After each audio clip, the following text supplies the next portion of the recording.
Ladies and gentlemen, Hugh Sullivan.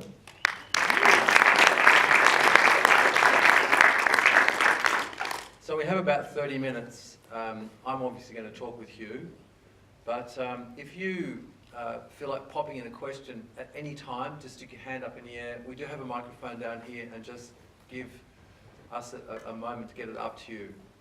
And if you haven't, no questions are forthcoming from you, I'll just keep going, but I will try and prompt you, because I think this film invites quite a lot of questions.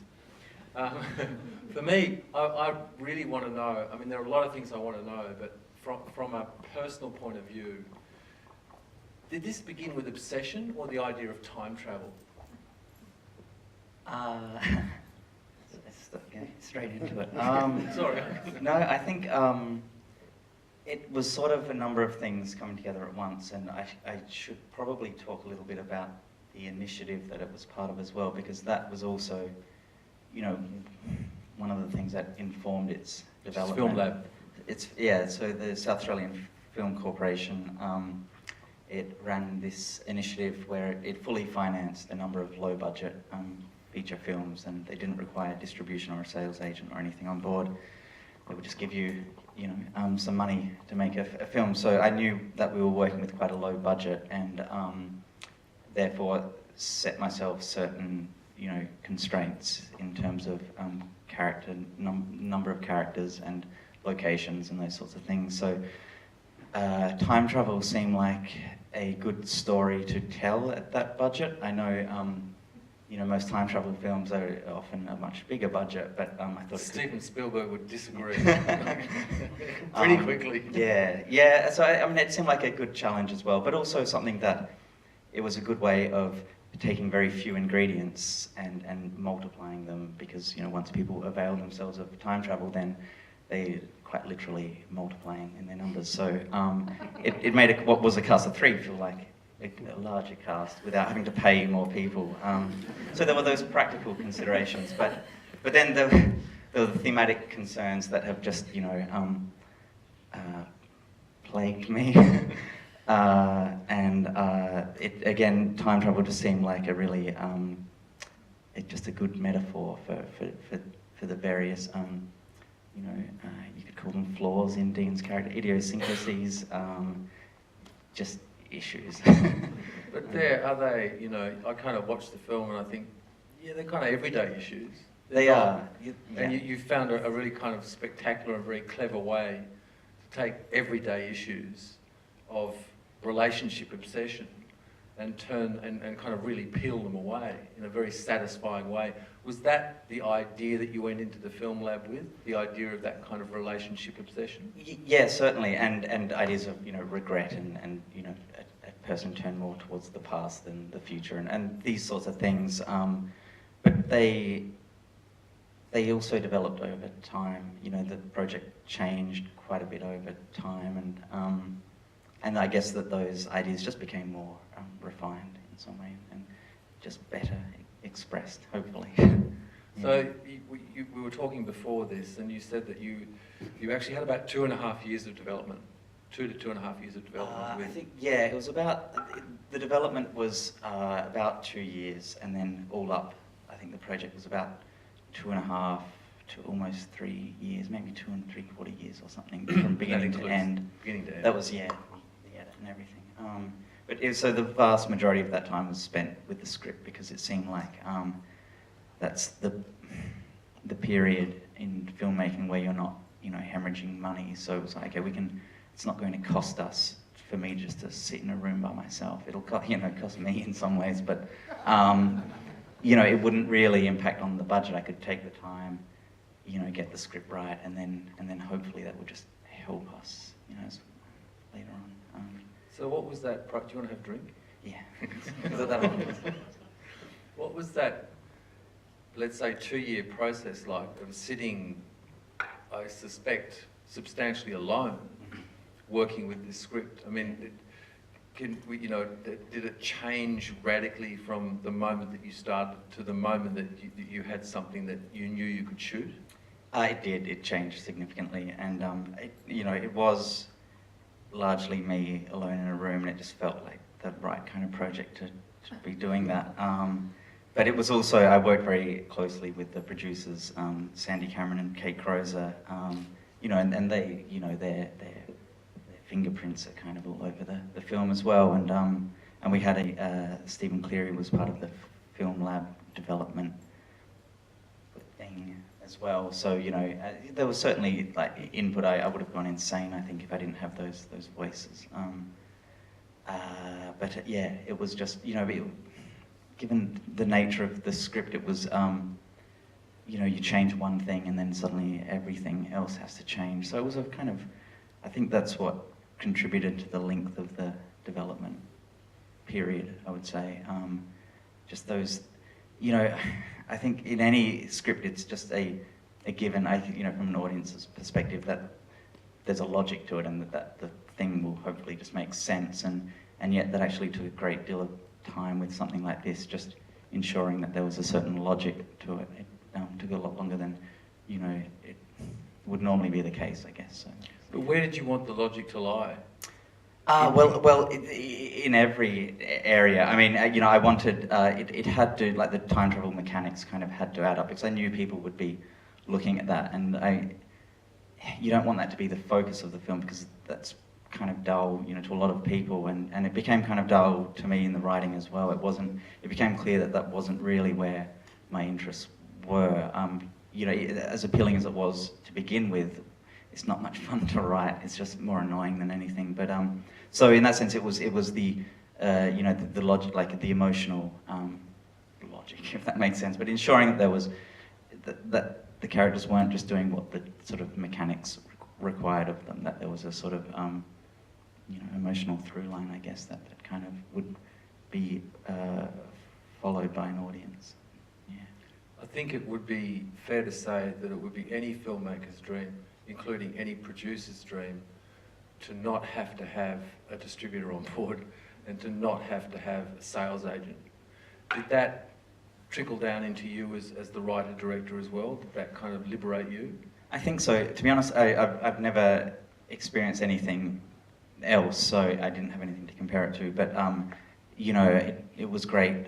We probably would have a different cast, and I'm really happy with the cast that we have. So you know, there may have been more pressure to cast more name actors. You know, especially in the lead. I mean, Josh has established quite a name for himself in theatre, but he's not so well known in film yet. But I couldn't imagine anyone better in that role. So the thought of having to, you know, cast someone who the distributor might want for understandable reasons, but who may not have been so right for the film. So not Russell Crowe. Yeah, he's a great actor. Yeah, it was important to me to find the person who was perfect for the role, and to not worry about those other, you know, maybe I should, you know, it was good. I was very happy. We have a question coming from the audience. Hi, I just want to go back to one question from yours. Hi, Hugh. Hi, just wondering how you actually, for yourself, kept track of the emotional flow and cause and effect, and then secondly, how you made sure the actors kept track of that. Diagrams, especially for the actors, actually. That's what we spent most of rehearsals doing. Just so once we got onto set, I knew things would be pretty crazy for all of us, and you know, it was important that we'd kind of sorted all of that out in rehearsals, that they kind of knew where they needed to be at any, you know, given point in the script. And for myself, yeah, I guess also sort of like D1, D2. Yeah, and that's how the script read, and so it was a pretty dry read, and I'm glad that we didn't have to like the funding was already in place before the script was written, and were it not, I'm not sure we would have been funded, because it wasn't a very to read, it was always meant to be a cinematic experience. So when you're reading D1, D2, you know, on the page, it's kind of, you don't follow it emotionally as much as you do, hopefully, on screen. So, but I kind of always knew that to be the case. So how much rehearsal time? I think it was a week and yeah. Which is not a lot, given what you're asking your actors to do, 1 week rehearsal. Yeah. Was that intense? Yeah, it kind of felt like enough at the time, though. I think I just ran out of things to do, you know. Yeah, we knocked off early most days. But yeah, it felt like enough at the time. Yeah, I wasn't sure what, you know. And how long was the shoot itself?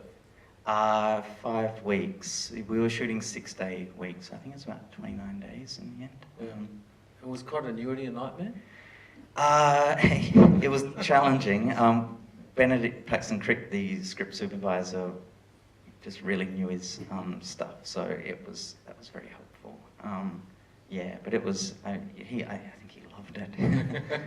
So, you know, to me, you're asking actors to act with themselves. Mm. You're actually asking them to kind of suspend their own disbelief in the way that you're asking the audience to suspend their disbelief and be comfortable with the idea of appearing on screen with themselves. Was that something that you dealt with? Was that mostly what rehearsal was about, or? No, I don't think we even really talked about it. Maybe we should have gone full days and actually discussed that some more. Yeah, I don't think you need to worry about it in that sense. I'm just kind of, you know, when you see so solidly two actors having to kind of be 3 or 4 multiples of themselves on screen, and for it to work so well, you know, this is the second time I've seen the film, and I'm kind of thinking, wow, they must have spent so much time getting ready to do that. But, you know, if you knocked off early, that's fine. Yeah, I'm sure we went through it, but I guess there's only so much you can do to prepare for something like that. Yeah, it's just, you know, I mean, I guess it was especially challenging for Josh in that sense, in those scenes, and he's just a really talented guy. You know, he really is, and he was acting like we would have body doubles stand in, and they were non-actors, you know, not giving him a great deal to work with, I guess, in the sense that they just were not trained actors. So yeah, but he just, you know, I think he did remarkably well. So tell me about the casting process, because to come up with, I mean, I know you're limited by budget, so you, as you said, you can't, you know, the joy of not having to worry about a distributor or a sales agent saying, like, here's a good idea, cast this person. But the budget was tiny. Yeah, it was sort of small. Yeah, we're kind of not saying, you know, because I've just been... It won't leave this room. That camera staring at me. Okay, well, cut that one out. So, you know, did you go through a long casting process, or did you? A little bit. It was a little bit of both. But I think we did. I asked everyone to audition, even if I was kind of quite sure that you know, that was who I would want. I still wanted to see everyone in the role, and yeah, it was pretty straightforward, to be honest. You know, everyone auditioned, and they were the clear standouts, and yeah, it was just quite straightforward. Yeah, it's not an interesting answer, No, but it was just it was, you know, quite straightforward. Yeah. Any other questions up there? Yes. Yeah. First of all, again, congratulations. It's an amazing and intricate piece of writing and directing. My question was just about the location. It was such a unique place to set such a story. I was wondering if you had something like that in mind and then went and found it, or if you found it and then thought, hey, let's write the story to fit this. Yeah, what I originally had in mind was, it was always an isolated space, and I was thinking more some kind of caravan park somewhere. So we, myself and Kate and Sandy, the producers, drove around, you know, most of SA looking for a place, and we found that, and you know, it looked so striking. It just seemed like perfect for the film, but the script hadn't been written with that location in mind at all, and because it's important, you know, not just temporally that everything add up, but spatially as well. It's you know, just as important. So it required a complete rewrite of the script at that point, but it was worth it. It became a lot better from that point. Actually an end. There's actually, so the one, if you're, one of the buildings is, one of the second building the crew stayed in for the duration of the shoot. Then there's a third building and a caravan park that's in operation. So yeah, it is a caravan park just on another side of the building. So yeah, but half of it is abandoned. Yeah. Mm-hmm.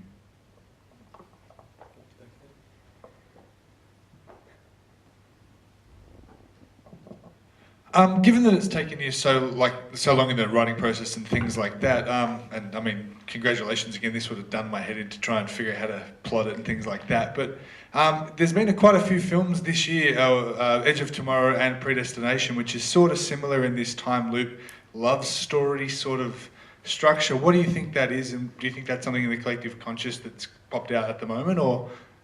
Look, I think, it's just especially myself, I think you become very aware of similarities when you're making a film, when you've got a film coming out, and it can be incredibly disheartening at times when things that seem very similar to your own film come out at around the same time. But I mean, I have seen both films, and I do feel that they're really quite different. Despite sharing certain similarities, I think they're all three are essentially different films from one another, and I'd like to think that there is room for all of them out there. But yeah, look, it's been really funny. Predestination, we both screened at South by Southwest, and then again at MIF, and now we're coming out very close to one another. So it's just one of those weird things. I don't know. It's just strange coincidence. Yeah, I don't mean it to sound like you're copying or anything like that. They're fantastic. It's just interesting to see that those ideas hit at the same sort of time. Yeah, it's true, and it often seems to be the case. Weirdly, that films that seem remarkably similar come out at similar times, and I don't know. Yeah, maybe there is just something out there. We're all looking for love, and we'll go anywhere for it. So in your, I was looking at IMDb, we were talking about this before, and I have to ask the question even though I know the answer. You're credited in IMDb as being a writer, director, and working in the sound department, which turns out you swung boom for a mate once. Yeah, that's my experience in sound. Yeah, that's but I think there are 4 or 5 short films, and the last one I think was 2009. So has the last 5 years been kind of devoted to Infinite Man? Yeah, the time just goes so fast. I moved back because my last couple of shorts were made at film school at AACTA, and I moved back to Adelaide and ended up working on a couple of other scripts first, and then got into Film Lab and focused on The Infinite Man. And then we finished that up. What month is it? So we finished that about a year ago. So a chunk of that period was spent on The Infinite Man, but so the rest just gets eaten up. Are you moving on to the next project? Yeah, just writing at the moment. Another feature? Yes, yeah. And I've in this year, and it's really not an easy thing to talk about, but we've seen a number of Australian feature films hit the screens and die awfully. And nothing to do, as far as I'm concerned, with the quality of the films in any way at all. Everything to do with the market that they're being released into, and people's expectations when they walk into multiplex screens, or expectations when they walk into art house screens. And for a long time, and I mentioned this in the introduction, I've had a theory that if Australians made more films in Italian, so if Infinite Man was in Italian and set on the sands, on the arid sands of some Italian flatland, with the same cast, same acting ability, but in Italian, the critics would be frothing over it, and everybody would be screaming to Palace to see the film. But Australian audiences seem to have an issue with watching this style of entertainment on their own screens. How do you feel about that? I mean, because you're now a feature film director and you're writing another feature film, but you're moving into a market that doesn't seem to really support you in cinema. Now, in home entertainment, anywhere else, the film will go ballistic. The returns will be absolutely fantastic, but getting people to come into a cinema to watch your film, which is why you've made it, I would assume, we're not actually looking at that kind of level of support. So do you have a feeling about that at all? Does it bother you? Do you just dub it into Italian? I think we've got a week before it comes out, so there's enough time. I knew you were going to bring this up, and I think I can't try and come up with something good to say, but I just don't know. I don't. It's not about. I don't want you to comment on the state of the industry. I just want to know how you. What's it? What's it like for you? It's.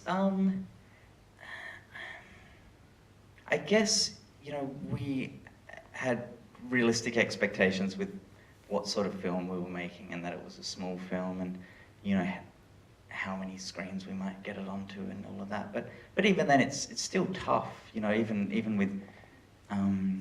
Even with realistic expectations, it can still be a struggle to meet those expectations.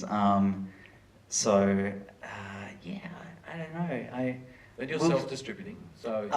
Well, the producers and Jonathan Page, they have their distribution company, and yes, so they are. So that was kind of worked out while we were in development, and they thought that would be, the way to go about it, and I think it's it seems like it's working well. So I'm not sure. Sorry, what was the question? Okay, you can avoid this shit. That's fine. That's fine. I know that you're, you have a great relationship with the producers. They're dealing with the business side of it. Do you know how the sales are going overseas? I know you've kind of travelled a bit. Yeah. I know a compatriot film of yours, which we screened here, and I spoke to Sophie Hyde, was 52 Tuesdays. And I know that that's getting a lot of interest from international festivals. Are you getting any kind of feedback on Infinite Man from overseas at all? Yeah, it's got into a lot of really good festivals, and we're really happy with with how it's. That's right. We've got to be aware of our microphones. We're really happy with how it's going on the festival circuit. We're very pleased with that. And as far as distribution, we've sold to the US for a very small theatrical release, and then I guess the focus will be VOD and DVD, etc. So we're thrilled with that, and it's still just it's just a work in progress. So, but yeah, we're really happy with that. And so I'm going to go back to it because to the theatrical, and you mentioned VOD and home entertainment. I've had a number of conversations with Graham Mason, the CEO of Screen Australia, and his kind of bugbear is that he feels that the attitude of every filmmaker is that it's their birthright to have their film shown in the cinema, where what he would like to see is that everyone actually gets an opportunity to see the film. So whether it's on a cinema screen, or a nice big HD screen at home, or on a laptop, or on a mobile phone. Do you have any thoughts about that? Do you care where the film's seen, or you just hope that it's seen? I think primarily you hope that it's seen. Ideally in the cinema. It's certainly, I guess growing up, it is what you aspire to. But whether it's your birthright, I think. Look, you've got to. Obviously, everything's changing, but if a film were to go straight to VOD, I just don't know if we're there yet. It's a very different landscape to the States, for example, and even there, it's still not uncommon for a film to get a very limited theatrical release just to get the reviews in the papers, etc., and then go straight to VOD, and that seems like a perfectly reasonable approach in the current environment. But that's still difficult, with Windows here and. Yeah. Well, hopefully it'll change. The Americans do have a nice kind of business model. There are a couple of great distributors who will essentially use a small theatrical to launch their VOD, because there are a number of cable, and they can close those windows, where at the moment we can't hear. Any more questions from the audience at all? There's two more, the usual suspects. I was just going to ask, so where do we No, wait for the microphone so we can record it for posterity. There you go. Plug the film. Where do you see it? What cinemas are going to be at? So in Sydney, it's going to be at the Dendy Newtown. Exclusively. Exclusively. So it opens September 18, which is next Thursday, I believe. Dendy Newtown in Sydney, Cinema Nova in Melbourne, Cinema Paradiso in Perth, and Palace Nova in Adelaide. All on the 18th, next Thursday. And I've got a... Sorry, you go. I'll get people going. Thank you. We would really appreciate that. Yeah. So this is the real nerdy type question. I noticed that off-screen voices were actually a long way off-screen. Was that a aesthetic choice? Geez, I don't know. I guess not, because I'm not sure. Can you name Well, especially at the beginning, I remember noticing every time Lana's off-screen, you know, the tradition is to have them sort of at the edge of the screen, sometimes even in the centre, but she was quite a long way off-screen, and I thought that was actually part of the point you were making. Yeah. Yeah, of course I'll it take was. that, yes. Yeah. They had to be a nerd question. Yeah. I'm going to ask another nerd question. What was the editing like? What was the editing process like? Did you storyboard to go in and to deal with editing, or how long were you there? What was the process like? I think editing was about 4 months, and yeah, I edited the film, and yeah, I mean some bits were storyboarded and other bits weren't, but I kind of, I guess I knew everything that we'd shot, and there were concerns that it wouldn't all fit together, that we'd miss some kind of crucial element, which seemed like it, a real possibility. But fortunately, it came together surprisingly smoothly, I think, and yeah, it wasn't as difficult as I had feared. But yeah, I mean, there are just the normal challenges of editing a film, but the added challenges of editing a film like this weren't so challenging. Okay, I'm going to go back to the very beginning now. I'm going to get into the time loop to wind it up. You said at the beginning that it was kind of the idea of time travel that it attracted you in one way, but it was also the ability to kind of have a discussion to deal with, the emotional man, the person who lives in the past and who can't quite go into the future. How are you feeling about yourself after? Is there anything personal in it? Did you kind of get to kind of play out some stuff and walk away from it yourself? Yeah, look, there must have been, certain,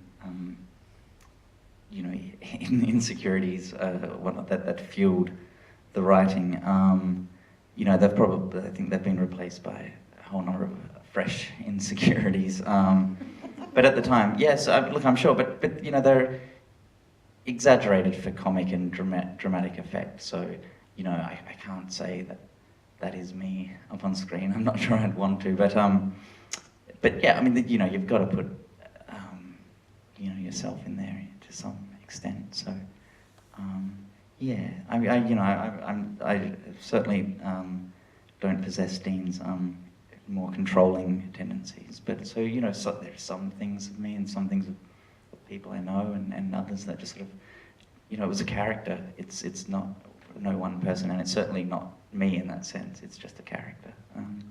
But yeah, you draw upon what you know.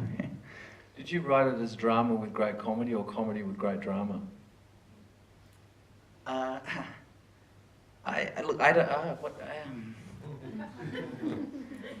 don't know. I guess if there is comedy in it, that just sort of came out. It just came out of me, and the characters too. Once the characters start talking, and if they start saying stuff that's comic, then it becomes a more comic film. I think at the beginning it wasn't so much a comedy, but it became clear pretty quickly that it almost needed to be.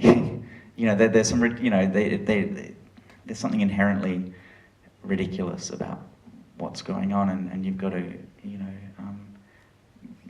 go towards that rather than shying away from it. And yeah, so that was part of the development process, and I guess that's what kind of comes to me. And it seemed unwise to kind of not go there, I suppose. Yeah. Well, you go there with great subtlety and beauty because you give the audience, and you know this audience was chuckling along, I think, at all the right moments. I'm assuming you've seen the film with an audience. I have seen the film. Yeah. With an audience. Oh, with an audience. Yes. Yeah. Yeah. I have, yeah.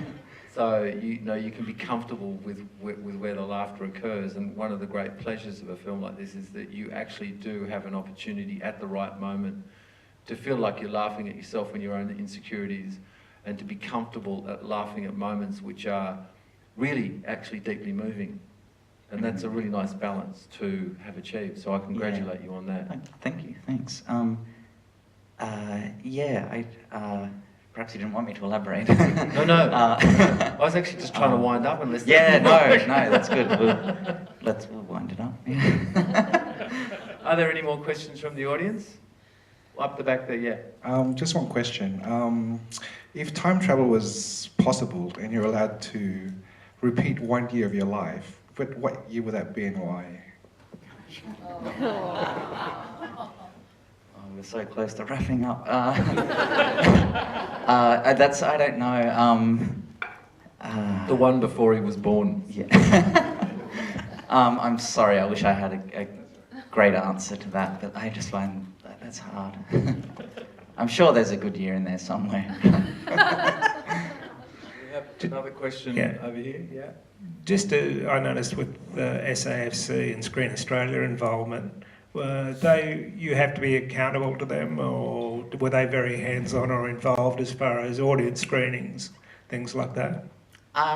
We did have to, I think, screen to the SAFC maybe twice, but they were incredibly hands-off. You know, they would give feedback if they had it, but really hands-off. The whole idea was to give the filmmakers complete creative control, and they really respected that. Yeah, I mean, they had some great feedback, but it was, ultimately it's kind of like, look, it's your film, and do what you want with it. They were great, really great. Yeah. Thanks, Hugh. Thank you. Thanks. Thank you.